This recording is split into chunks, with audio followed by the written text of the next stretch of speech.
ఆ కొండ చుట్టూ తిరుగుతూ ఉంటారు. అప్పుడే రమణ మహర్షి తన గోచీకున్న కొంత గుడ్డను చింపి శిష్యుని పట్టుకోమనిస్తాడు. అలా ఎందుకు ఇచ్చాడా అని శిష్యునికి అర్థం కాదు. అలా కొంత దూరం వెళ్ళాక ఒక రాయి వచ్చి రమణ మహర్షి వేలికైతే దెబ్బ తగులుతుంది. అక్కడ నుండి రక్తం కారడంతో ఆ చింపిన గుడ్డను తీసుకొని ఆ వేలికి కట్టడం జరుగుతుంది. అప్పుడే శిష్యుడికి ఒక డౌట్ వస్తుంది.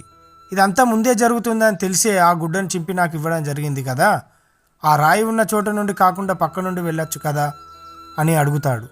అప్పుడే రమణ మహర్షి మానవ జన్మ ఎత్తాక కర్మని తప్పకుండా అనుభవించి తీరాలని చెప్తాడు. శిష్యుడు ఈ కర్మని తప్పించుకునే అవకాశం లేదా అని అడుగుతాడు. ఎందుకు లేదు, తప్పక ఉంది. దానికి ఒకటే మార్గం, భగవత్ నామస్మరణ చేయడం వల్ల కర్మని పూర్తిగానైతే